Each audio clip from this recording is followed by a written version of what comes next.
Cela Nkosi umhlaba oyinhliziyo uhlelekele ukuba izwi lakho liwele emhlabathini sibuke konke egameni lasegazini lenkosi uJesu. Amen. Siyabonga ngokushisa. Now, ukushisa kwethu. Ngiba ukushisa uthandaze. Madoda. Ayisitele noma ngiphendulanga manje. Ngiyabuza nje njengomfundisi. Ningathi ngifana ukuza lethu umfundisi, bangasala ndlela zokuqonda lo mbuzo. Yini ngabe lithanda kahlezi?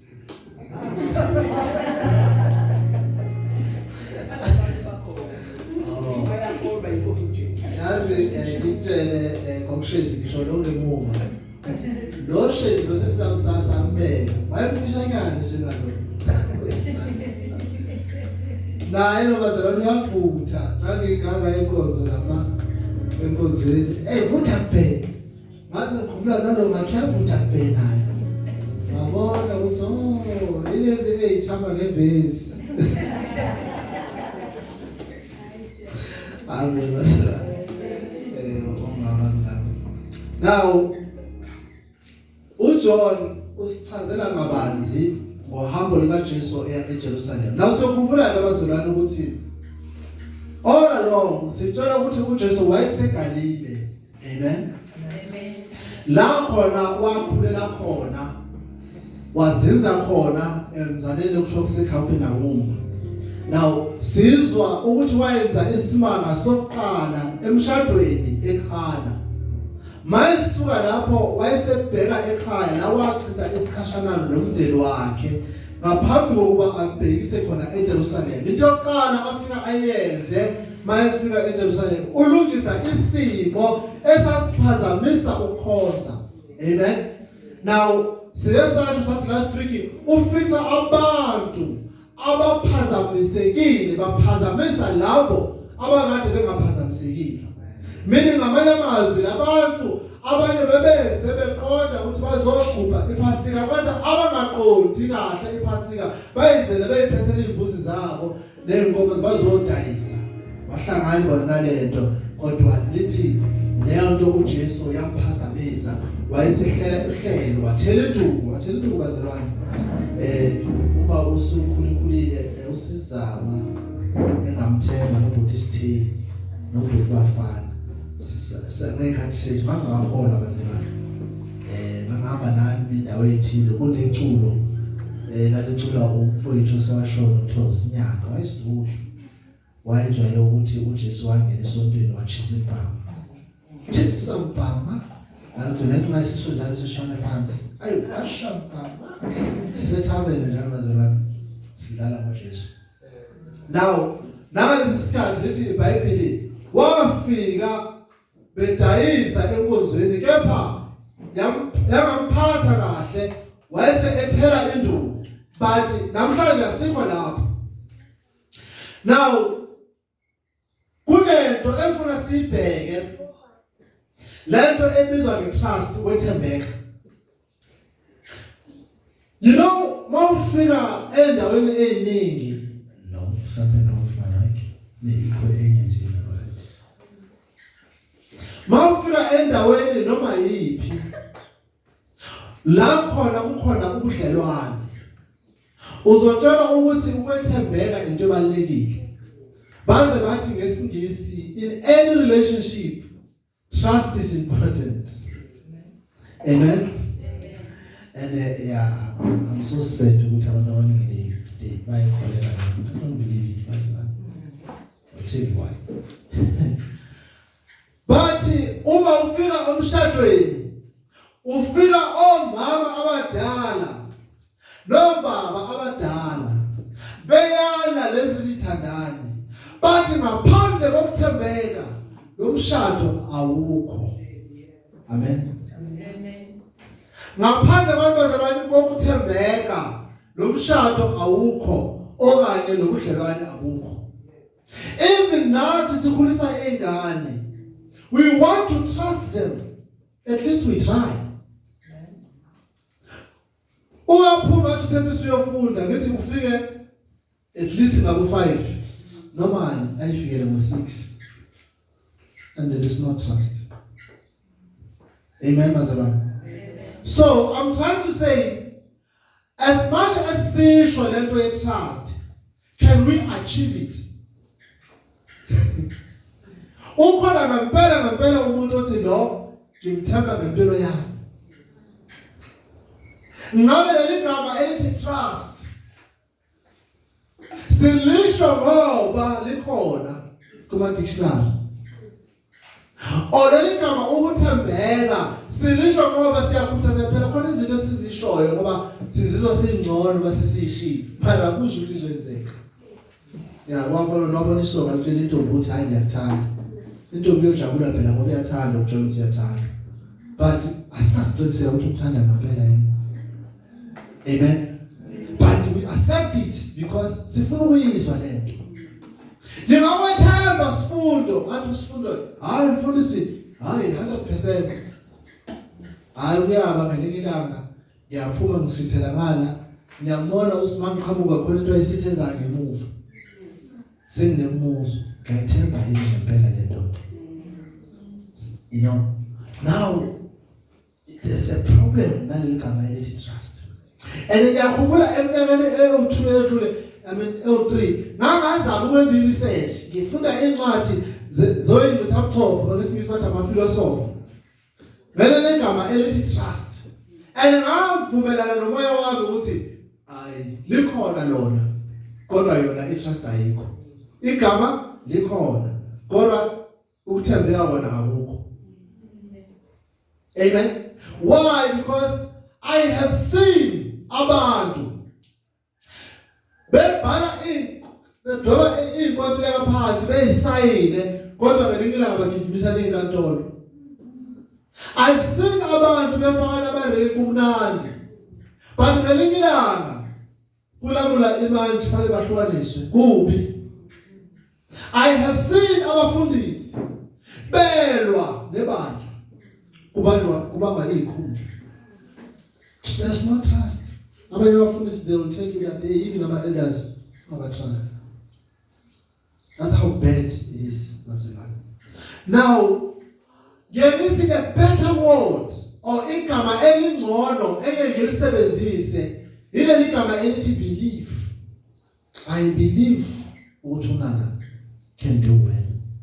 But do I trust Unana? I can't commit myself that. But ngiyakholelwa ukuthi Unana unawo amandla, unayo incapability yokwenza into right.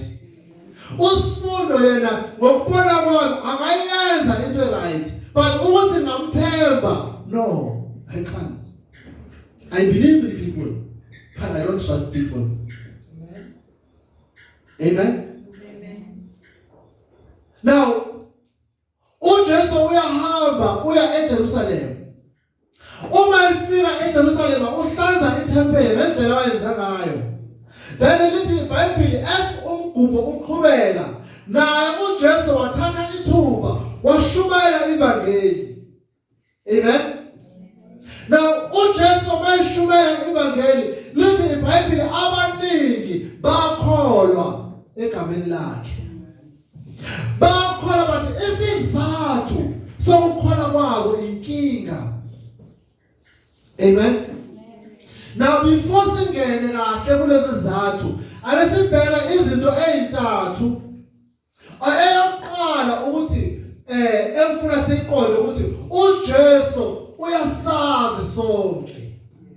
uJesu wazi bonke abantu. Now entweni ezintathu emfuna sibheke ngaphansi kwaleso sihloko ukuthi uJesu akazithembanga ngabo. Amen. Esibili ukuthi uJesu ubazi bonke abantu. Eyesithathu ukuthi uJesu uyazi ingaphakathi yomuntu. Ilezi zinto ezintathu engifuna namhlanje sikhulume ngazo. Now, ake singeneni kuleyo yokuqala. Amen. Sifunde la iverse lithi, now when he was in Jerusalem at the Passover feast, many believed in his name when they saw the signs that he was doing. Amen? Amen. Now listen, uJesu washumayela abaningi bakholwa egameni lakhe. Bathi ngithanda indlela umbhali abhala ngayo. Uyahlukanisa akathi washumayela wenza imangaliso bakholwa. Layibona ukuthi uwayisa kanjani. Uthi washumayela abaningi bakholwa egameni lakhe. Abesethi uma bebona izimangaliso ayisenza. Why did he separate this sentence? Meaning he preached, but they didn't care. But uma esenza imangaliso, then they came. Let's have a now let's akasibheke ukuthi bakholwa egameni lakhe. That is a positive response. Amen. But ngifuna siqaphele bazalwane. Uma umuntu ethembisa akusho ukuthi uyethembeka. Amen. A response does not apply to good results. A response is just a response. But a good result is another thing of another day. Kwenzeka ukuthi umntwana aqala isikole ngoJanuwari. Ethembisa enza kahle. But along umamshizi uyazwa ngoba uthisha. Kuhambe unyaka umntwana ashintshe. Kuyaba ama results aboDisemba aphambana nestart. Bathi othisha babhala encwadi bathi uqale kahle but asazi egcineni kwenzakaleni. Now nalabazalwane, as Jesus speaks, they believe. Now uJesu uyakhuluma uyashumayela lithi bakholwa egameni lakhe. Now baningi abantu namhlanje abakholwa egameni likaJesu.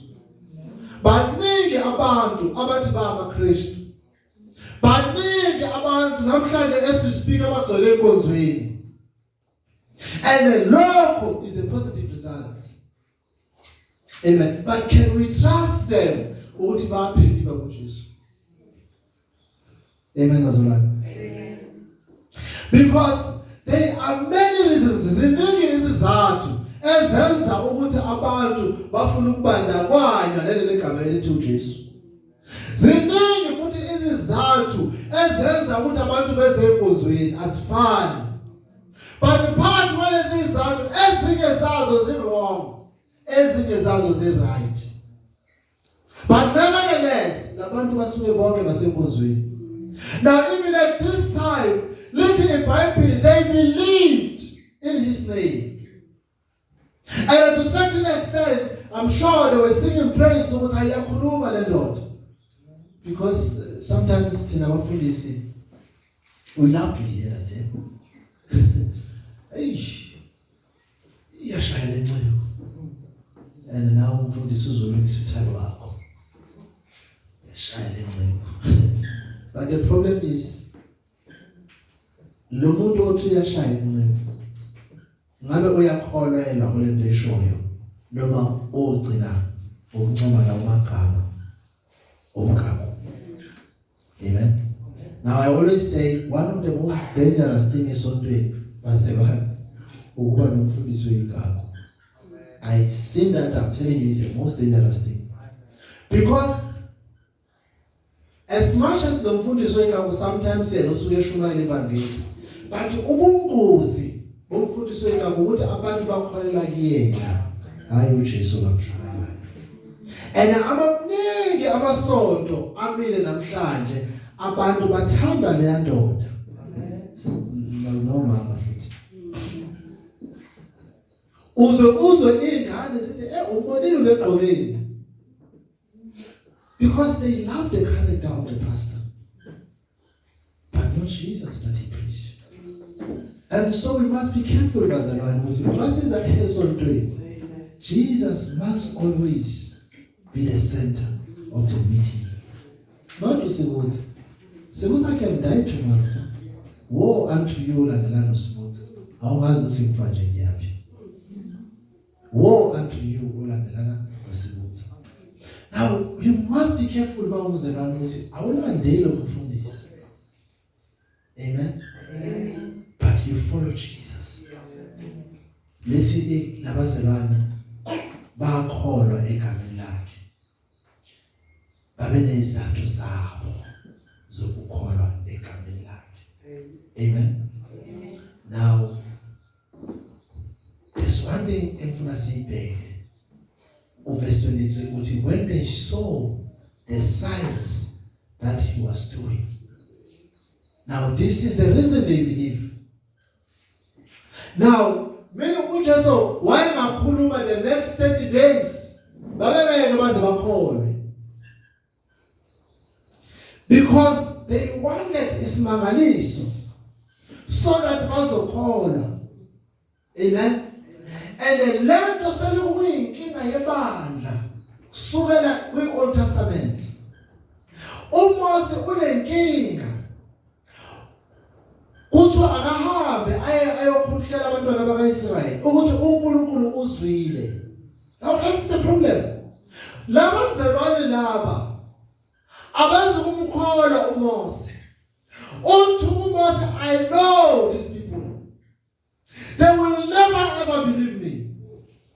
Uthi uNkulunkulu, tell them ukuthi uNkulunkulu kaAbraham, uNkulunkulu kaIsaac, noNkulunkulu kaJakob. Uthi still they won't believe. Why? Labantu bazofuna isimangaliso noma isibonakaliso. Now uJesu uthi uphetheni nesandla sakho. But that is not the point. The point is ekugcineni mawufunda kahle leyo passage. uNkulunkulu nawe uyaconfirma uthi uma bengakholwanga bayokholwa kwezinye izimangaliso ngesikhathi esizayo.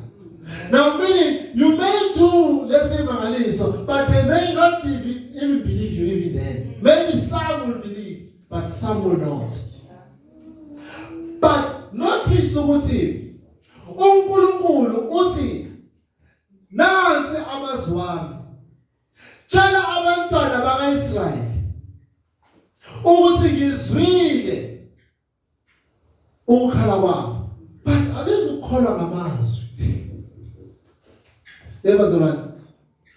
But uAbraham ongubaba wabo wezwa izwi wakholwa. We are not told eBhayibhelini la ukuthi uAbraham wabona isimangaliso. Now umbhalo wamaHebheru uthi ingakho uAbraham kwathi ubaba wokholwa. Akushuwanga ukuthi ubaba wokholwa ngoba wabona isimanga, but lithi wezwa izwi wayese eyakholwa. But ibandla namhlanje hayi bajaha imangaliso. Bafuna iziprofeto. Bafuna imfihlo. Ubeza baze basho bathi hey le ndoda iphiwe iyabona into ezingabona.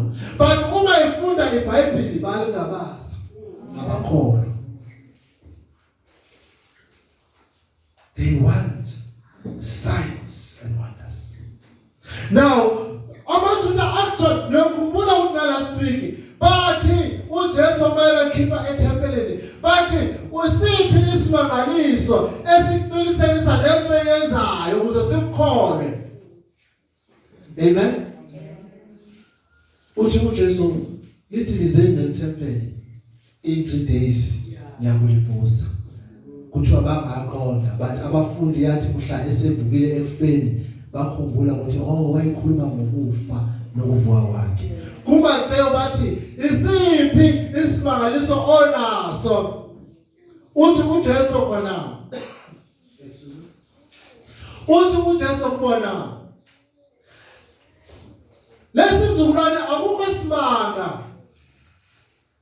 isimangaliso abayakusibona. Kodwa iyodwa into abayakuyibona. Bayakubona okwabona uJona. Okwathi insuku ezintathu ngoba sesiswini senhlanzi.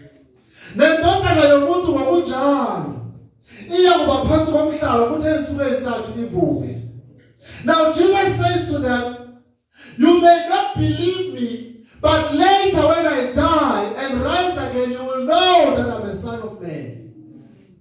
Amen? So at this time, I only will tell you amazwi ami. Amen? But inside, iyakuba sekugcineni. Now, there will be a time, bazalwane, la sizopreacha khona i-gospel. And then nothing will happen. But because we believe the word of God, we will continue to preach. Many abazalwane, they are discouraged namhlanje. Bakhathazekile. Kade bethandaza. Ababoni ukwenzakala lutho. Kade becela. Ababoni ukwenzakala lutho. But ngithi kuwena izwi likaNkulunkulu lithembekile. Amen.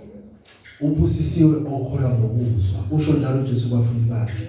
Uthi nina nenhlanhla nibe nethuba lokungibona. Abesethi kodwa babusisiwe abaya kukholwa bengabonanga. Amen.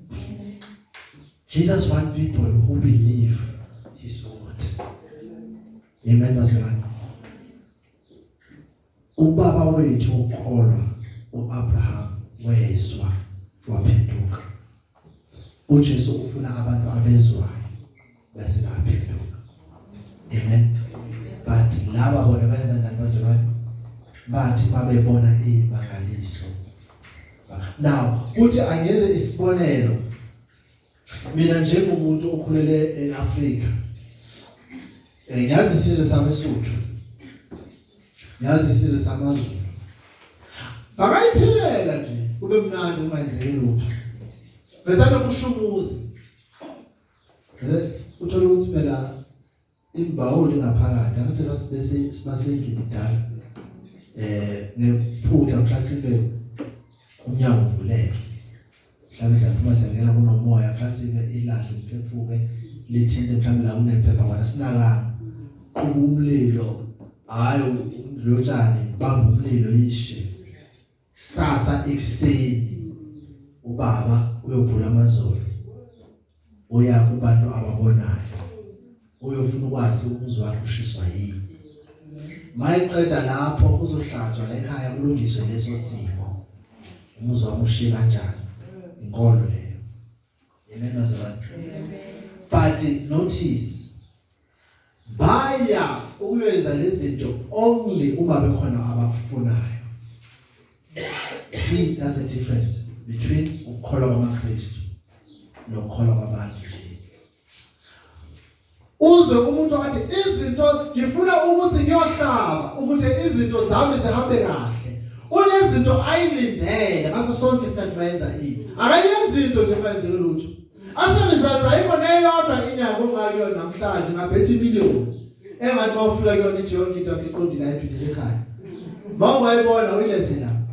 Zonke inyanga ayabheda. Yabheda ugogo akakhoyi. Akazi ukujonga ukujabulile. Kanti uhlaba next wona ungahlaba last week. Next week wenyangeni ungayitsheli ukuthi uhlabile. Izokutshela ukuthi khona into wrong phela uhlabe futhi. Ayikho inyanga bazona. Angihambe manga. Mawawaya kuyona. Hayi awungisizi ngiyafisa ukuyibona. Now, what does Lord kusifundisa? Kusifundisa ukuthi abantu whatever abayikhonzayo abayikhonzi ngothando nangomoya. Bayikhonza ngoba benezinto abayilindele. Izinto zenyanga. In fact, kwayona lenyanga ukuze bayikuyona fanele beze ukuthi iyayenzani. Ayikho umuntu ovuthela inyanga uqala abuze ukuthi umngane wakhe uyikhona inyanga oyaziyo estrong uyabona iyaqhathaniswa. And then uzoya kuyona because uzofaka imali yakhe phela. Awukwazi ukufaka imali yakhe kunomngane. But sinomhlobo onguJesu. Inda senzeni noma asenzangani yena uyakusithulela ikusasa lethu. Asitshele ukuthi lelungile. Na uJesu simkhonzayo kulula kabi. Uthi ngaye sisindisiwe. Noma ngabe isimo sithini kepha ngaye asidingesayi. No. izwi lakhe lithi ngemivimbo yakhe saphiliswa. You will never go to Jesus and then Jesus tell you that you will die tomorrow. He never said that to anyone. Bonke abeza kuyena bafumana ukuphila okungena phakathi. Amen. Ngamazwi akhe. Abanye bafika kuyena bathi master, uma ngingasinda athi uJesu hamba ukukholwa kwakho kusindisile. He never say no. Falo uyoxolisa kugogo kagogo waxabana noSibali, uSibali washona, hamba uyoxolisa. Never like that, bazalwane. Makhaya uthi hayi hamba uyoxolisa kumalume, wazi wathuka umalume kana usozwakhola asekho kwalo malume loyo. Then mayengasekho uyaqala indaba hamba uhlala into ethize ukhuluma naye. That's the problem. But uJesu ngaso sonke isikhathi uma sifika kuyena uyasixolela. Amen. Asinikeza umthwalo bazalwane ukuthi sihambe siyofuna umalume leli popo. Ufika nini popo? Hlezi ufela endleleni ungakafika ipopo lelo. Ude ngabe ipopo. Ucishe ufike eZimbabwe ipopo. But Jesus, only his word, we are delivered. Amen. Our expectations means nothing. Now, namajuda akunjani. Babe nama expectations abo. Now, babethi, show us the sign. Amen. Babe nezinto okuthi noma ungathi uNkulunkulu uqobela kume la, they won't believe you until bakhombise lo sign. But they did not know that the sign will come when Jesus is on the cross and rise again. Amen. Amen. Amen. Now, kodwa thina abazalwane asikholwa kanjalo. Thina ukukholwa siqonda ngendlela ehlukile. Asikholi ngokubona. Asikholi ngokuhamba. Kodwa ukukholwa kwethu kungomoya. Sikholela ezintweni ezingabonwa. But sinesiqiniseko ukuthi sikhona. Amen. Usho njalo umbhalo kaHebrew. Cela ufunde kuHebrew chapter 11 verse 1 and 2. Hebrew chapter 11 verse 1 and 2.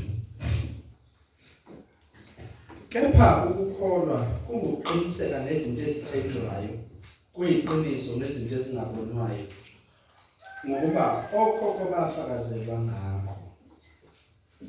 Ngokukholwa siqonda ukuthi izwe lonke ladatshulwa ngezwi kaNkulunkulu, kuze kuthi okubonwayo akuvelanga okubonwayo.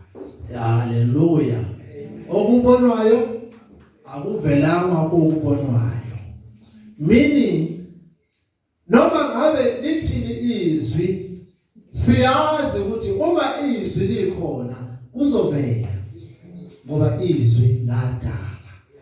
Hallelujah bazalwane. That is why umbhalo wethu uJohn uma eqala ivangeli lakhe uthi ekuqaleni kwakukhona izwi. There was no sign.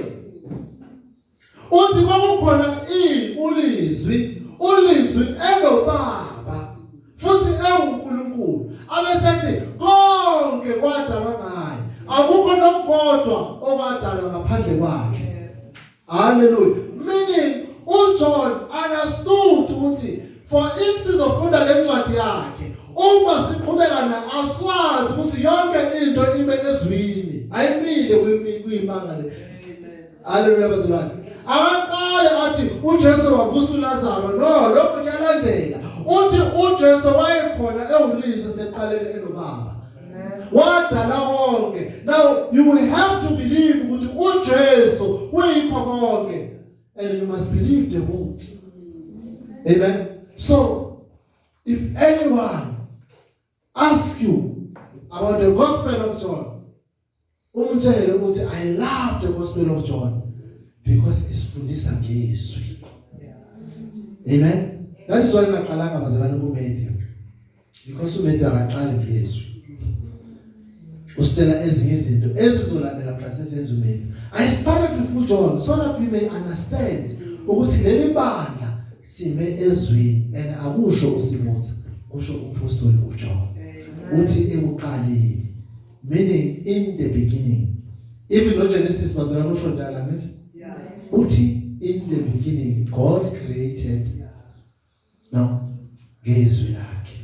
Now uJohn uthi lelo lizwi lelo elisho uGenesis kwakuJesu Kristu wayeseqaleni noBaba. Amen bazalwane. So we must be the church that reads the Bible carefully so that sizoqonda ulizwi. Ngoba uJesu kusho njalo khona kuJohn chapter 8. Amen. Uthi uma nima ezwini lami nasemfundisweni zami niyakulazi iqiniso. Iqiniso liyakolikhulu. Amen. Kwenye kwathi athi babelelane ezwini lami. Amen. Abide in my word. So the Apostle John is teaching us that the word is important. But you notice that because laba bantu laba babengakholelwa ezwini nasesifundisweni kangako, bakholelwa kwisign. Noma ngabe sebekhuluma bemdumisa kuJesu, lithini iBhayibheli? uJesu akabathembanga okanye akazithembanga ngabo. Amen. He did not entrust himself with them. Elinye iBhayibheli lithi he did not commit himself to them. Why? He knew. Point number 2. Wayazi bonke abantu. Bazalwane. You know, there is this mentality emfuna ukuxwayisa ngayo futhi niyabazalwane. Nami ngiyixwayisa ngayo. I've been in many churches. I remember isikhathi semnandi, a good 6 weeks, yeah, 6 weeks eMidlands, eMaritzburg. Jolamandia namakhaladi ibandla lakhona. So I was asked there to preach for 6 weeks. Hey, very big church bazalwane. Big church. Yabona ithi mawulimela umuntu ogcina lapha kwesihlahla sikaMama lapha. Ecwele. And there is this thing where we feel about lapha. And sometimes I learn a lot from that. I notice ukuthi labantu abamakhaladi bahyper nje isitaba sabo. Amakhaladi ahyper. Uma wafika ngiqolise bazalwane khona ngikuwa kahle. Amandolo ngokuhlaka. Hyper, but I was lucky because very experienced level ngiyabazi isondelene nabo. So uma hyper, you know amakhaladi mawungena enkonzweni wafika wathi hallelujah. No, the reaction, amen. It's like glory to Jesus. I was like, wow, labantu laba bamthanda uJesu. You understand?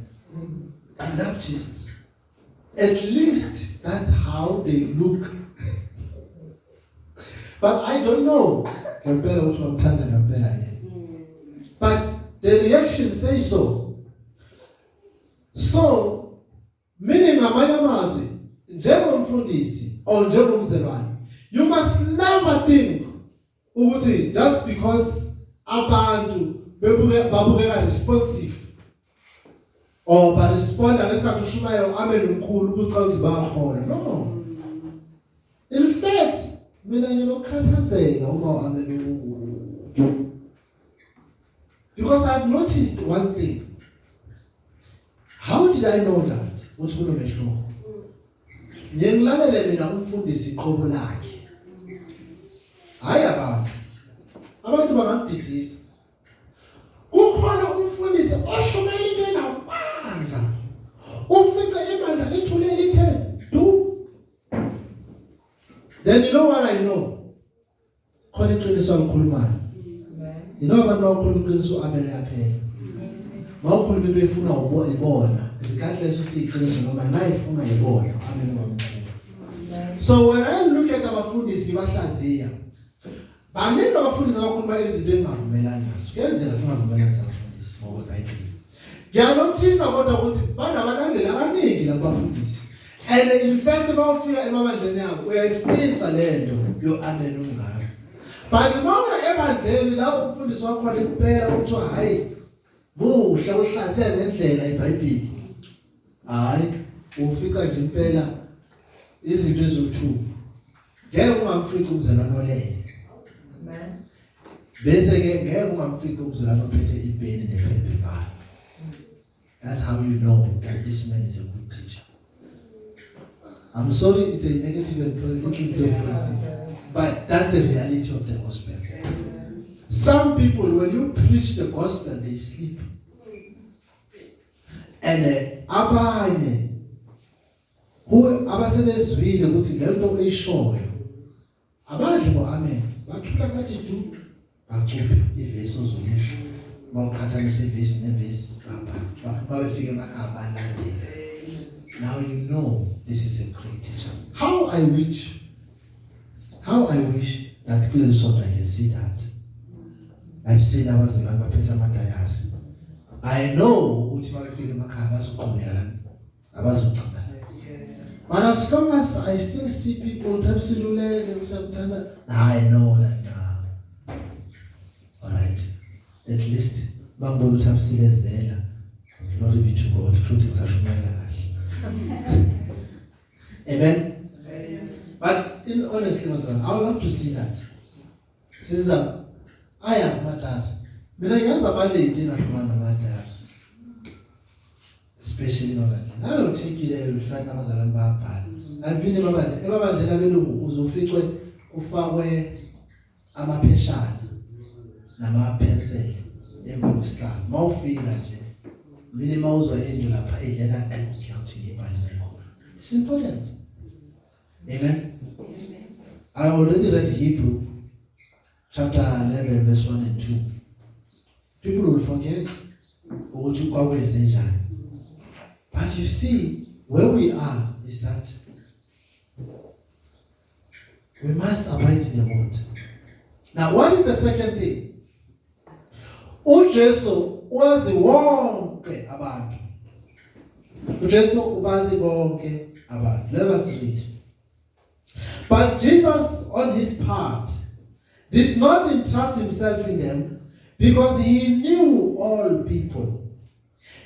And he needed no one to bear, to witness about men. Amen. Lithi noma abantu bajabula bekhona egameni lakhe, kodwa uJesu yena hayi yangamthokozisa kangako leyo nto, ngoba uJesu uyabaza abantu balala bephenduka. uJesu wayazi ukuthi the same people abathi glory be to the prophet, tomorrow ibona bazothi crucify him.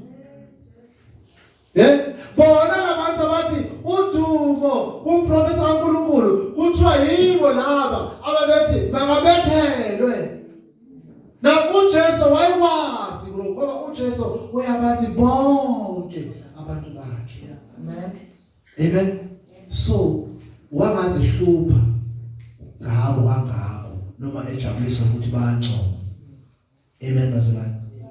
Sifundo lo iBhayibheli simahlala but bazalwane angimthembi.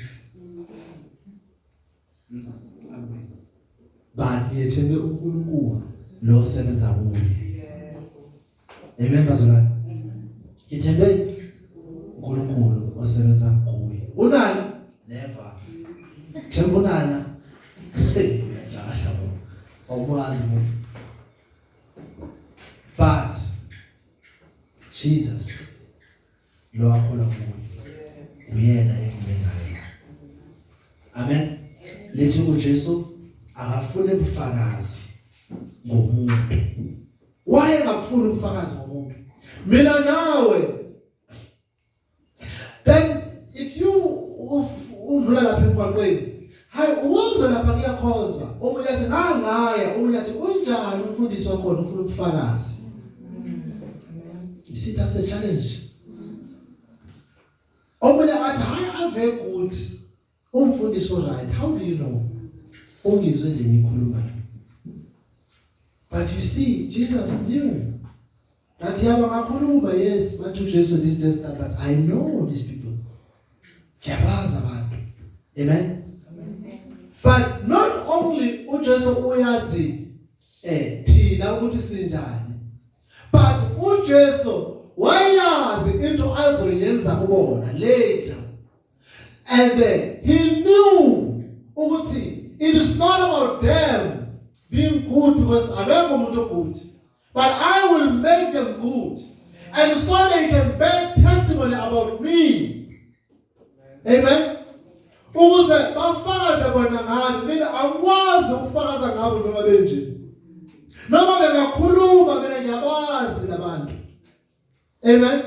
Read for me Jeremiah chapter 1 verse 5.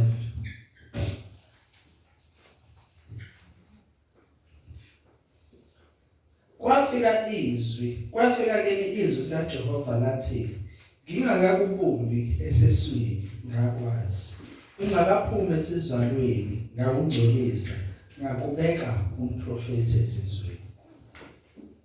Amen. uJesu uyasazi. Usazi singabozalwa, asazi sizelwe, aze azi ukuthi sizoba yini, uthi ngakwazi. Amen. And ngakugcoba. Ungakazali mina ngakugcoba umprofeti. So uJesu akadinge ubufakazi bento edalwe uyena, ngoba kuthiwa konke kwadalwe uyena. Now akadingi ubufakazi. uJesu uyazi inkinga zakho, ungaqali ngisho ukuthandaza. uJesu uyazi ukuhlupheka kwakho, ungakasho lutho. Bathi besakhala abantwana baIsrayeli, uthumela umprofeti uthi batshele ukuthi ngibazwile and futhi ngiyasazi isithembiso. Meaning ngangazi ukuthi ngalesikhathi kuzoba nje. That is why I make isithembiso sokubakhulula. Now lesithembiso sokubakhulula engasenza baye ezweni, ngasenza bengakahlupheki, ngasenza bengakathandazi, ngasenza bengakakhali. Batshela ukuthi bangabi surprise ukuthi bayakhala ngithule, ngithule nje ngiyazi. Amen. Ngiyazi into engizoyenza. And lento engizoyenza ngizoyenza bebona, but for now batshele izwi ukuthi ngizwile. Abathembe lokho nje ukuthi ngizwile. Trust in the word. Jesus know all. Amen. Mina bazalwane lithi izwi namhlanje lithi uJesu ukwazi konke. Themba lokho. Hayi ngilale ngadlanga. Jesus know. I'm not sure ukuthi ngizoyikhokhela ngani ngani. Jesus knows. Hayi ngiyakhulelwa. Jesus knows. Kwalokhu layo uJesu yamazi. Nokuthi uyosinda kanjani uJesu uyazi. Amen. Jesus knows. Bazalwane, uJesu uyazi. Ukwazi konke okumuntu. Uyazi nenhloso. Now uNathaniel khona kuJohn chapter 1 uqhamuka ulande uPhilip. Maye qhamuka uthi uIsrael uJesu, oh wena umIsrael onganasipho, wena ndodana kaJakobe yangempela. Uthi uNathaniel, ungaze kanjani inkosi? Uthi uhlezi esihlahleni semveli ngakubona. Before even izwi lami lifike kuwena lizothi uzongibona, mina ngase ngikwazi ngabona uhlezi. In fact uqhamuka nje ngikulindele, and I know ukuthi wena ubani. Kuthiwa uNathaniel mayezwa lamazwi wawa ngobuso wathi, you are the Son of God, you are the King. Ngoba wena uwazi konke okumuntu, ubazi bonke abantu. sihlezi simile kulelizwi lokuthi uJesu ubazi bonke abantu. Uyazi inkinga zabo, uyazi abakuswele, ubazi behleka, ubazi begula. But uJesu not only wazi abantu. Number 3, uwazi even ingaphakathi labo. Amen. You know umuntu wenkinga wabahlala namandiya. Wasebenza bandiyeni. Ayekho umuntu owazi ukuthanda ukusmayila njengendiya engangamona. Indiya lithi liqoshisa. Lihambe lotshela uMlungu uthi hayi uyabona lo uyabheda. Ufika late uyatshonza isho lonke lento ebhedayo. Lijike lize kwena indiya. Lithi hey my bro, the work is nice, eh? Tomorrow 8 o'clock uyazazi ukuthi uzoqoshwa before tomorrow. Tomorrow 8 o'clock I'll have my car, we'll eat together. Lisho libe lismile. Uthi angithandi indiya lami. Kuyabantu ababa fired. Mawuthela ndela indiya.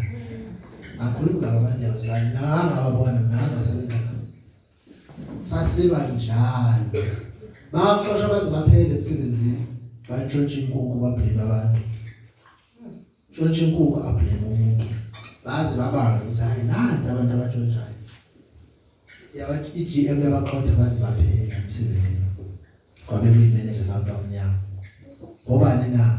They were smiling. But you see the problem is thina sasingakwazi ukubona ukuthi ngale kwismile kunayo. But uJesu wazi engaphakathi. You can smile. Abantu they can kill you when they promise you to you know. There are lots of things ezenzakalayo. Maningi amantombazana abulawa abafana abathi bayabathanda. But only if intombazana yayazi engaphakathi nalomfana. Unfortunately, we don't know what's inside man. But lethe uJesu wangazinikela kubona ngoba uyabazi abantu futhi uyakwazi ongaphakathi. So you see, a person can say whatever, but uNkulunkulu uyazi inhliziyo. Now, I remember the great author Ravi Zachariah wathi umhlaba, they look at izinto ngehlo lenyama. Odokotela uma uyakubona ugula, they deal nenyama because inyama iyona abakwazi ukufinyelela kuyo. Hallelujah bazalwane. Now they will operate you. They will deal with your flesh. But there is one thing odokotela abakwazi ukudila nayo. It is a spirit. Because they don't know the spirit. But Jesus knows the spirit that is in man. Amen. About they can, you know, you can go to fitness trainers, umgijimi, umsubathi, bambheke, bamkale, bathi ufit, he can run 100 meters, ngemzuzu mhlawumbe 06 or less.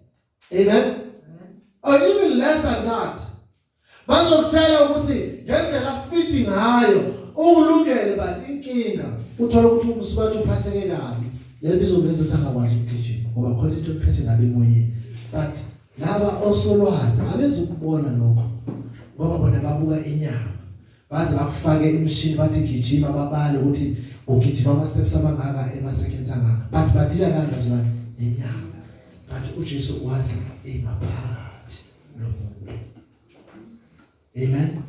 That is why when Jesus says, "Suma uhambe," ngoba ukukholwa kwakho kusindisile. Jesus is not mainly dealing with the flesh, but uJesu, He's empowered that person spiritually first, then the flesh will rise. Amen. But you see, all dokotela, they will deal nenyama bayihlise baze bafika kaningeke baze bathi hayi no, we did all we could. But Jesus gave us the sign. The sign even if we are dead. Athi uMpostoli Paul, ngiyafisa ukuthi lo moya owavusa uKristu okufika. Meaning umoya iwona onamandla. And uJesu uyazi umoya omuntu. Amen. Athi uPetro uJesu wafa Amen. Wavuswa umoya oyingcwele. He was quickened by the Spirit. Meaning even if umufa unqoba inyama, but the Spirit is key. And then Jesus is dealing with the Spirit. But abaFarisi bayigezi izandla amabele. Baphula umthetho kaMose. uJesu uthi anazini nawo ukuthi ongenayo akungcolisi bantu okuphumayo. Abathi because ngaphakathi kumuntu gcwele konke ukungcola. Now why Jesus says that? Usho lokho because yena he is a specialist. And then you see, uma ufuna ukwazi ukuthi umuntu uyi-specialist, muze ngalento akuchazele ngayo kuqala before yenza. Then you will know no uyayazi into ayenzayo. Amen. Abantu babhekene ingaphandle, ukubukeka komuntu ongaphandle. Ugeze izandla ba-observe, good. Amen. Uyathandaza ushaya imithandazo, good. But Jesus, noma ungayenza konke lokho, he knows what's inside you. Lokho ungabona abantu. Amen. Amen. He knows what's inside you. Read for me, please, from 1 Samuel 16, verse 7. Samuel Okala, chapter 16, verse 7. Kepha uJehova wathi kuSamueli, ungabheki isimo sakhe nobude bomzimba wakhe ngokuba ngingalile. Lokhu uJehova engabukisi komuntu. Umuntu ubheka okusemehlweni, kepha uJehova ubheka okusenhlizweni. Amen. Now, here the story of two kings. King Saul, no King David. Lamakhosi amabili kuthiwa mhla egcotshwa uSaul. Kuthiwa yathi abantu begcwele. Uzabene ngobathi he rise above. He rise head and shoulders above the rest. Uzabene ngosesho njalo. But basuke bengesho bona in physique. Basuke kuyisisho sabo ukuthi izenza zakho ziyagqama. Uthi I know that one. He rise heads and shoulders above the rest. Kuthiwa ke la yathi beqhamuka abantu begcwele. Kuthiwa uSaul wayemude badlula evele ngamahlombe ngophezulu kwabo bonke. Kuthiwa uSamuel wayesiyamkhomba athi nansi enkosini. Kuthiwa bawa ngobuso bakhulisa uNkulunkulu. But inkosi yayikhethwe ibona. Bayibuka ukuthi ibukeka enjani. But wenza izinto eziphoqa uNkulunkulu. uSamuel wadumala, wahamba wayefasta ethamkulekela. Uthi uNkulunkulu no, ungayihluphi. Don't worry about ubuhle bakhe. Nokubukeka kwakhe. Ngoba mina sengimfumene owenhliziyo yami endlini kaJesu. Athi ngokuba abantu babheka ingaphandle, mina ngibheka inhliziyo. Inhliziyo kaDavide uNkulunkulu wayibona. Nawe mzalwane ngifuna uzibuze umbuzo. Injani inhliziyo yakho? Unjani umoya wakho? Ngabe uJesu angama la azikhomile ebudlelwaneni nawe? Ngabe uyethembekile na? Ayona inkinga ukuthi awuthembekile. Ngoba ikhona isolution. Uma ungathembekile, tshela uJesu akwenze ukuthi uthembeke. Amen. Ayona inkinga ukuthi wena unamaphutha. Ngoba uJesu uyalungisa. Ayona inkinga ukuthi awukwazi ukufinyelela la abanye befinyelela khona bawuthandaza. uJesu anandaba naleyo nto. But uJesu unendaba nento azoyenza wena. Ngoba yena uyabazi abantu futhi uyalazi ingaphakathi lomuntu. uJesu akanandaba ukuthi usosoleka ngani, waboshwa kangani. But uJesu unendaba nento azoyenza kuwena. Meaning uJesu akazelanga la uzohlulela i-character yethu before ukholwa. But uJesu will give us a chance to believe in him. Amen. Awufundele uPhilippians chapter 2. Philippians chapter 2 verse 12 to 13. Ngakho-ke bathandiweyo bami, njengalokhu lilalele ngesikhathi zonke kungesikhonqane ikhona kuphela kodwa ikakhulu manje nxa ngingekho fezani ukusindisa kwenu ngokwesaba nangokuthuthumela ngokuba nguNkulunkulu osebenza kini nokuthanda nokwenza njengentando yakhe. Amen. Haleluya bazalwane. Umpastori wethu sesivala ubhalela ibandla laseFilipi. Amen. Uthi mabahlombe nezikha noma okanye uthi abasebenze insindiso yabo ngakho konke kuyinikela nokwethembeka. But bazi ukuthi uNkulunkulu uyena osemsebenzini kubo. Amen bazalwane. Meaning we are asked to respond to Jesus, trusting ukuthi lo yena lo Jesu uyena oyakusilungisisa. Amen. Meaning ngamanye amazwi uJesu akabekile kuthina ukuthi sibe right. That's why noma bemdumisa engabathembanga ngoba wayeyazi ukuthi noma angabathemba uma bengakalungisisiswa ngokukholwa ayikho ngisho lento eyodwa engathembeka kubona.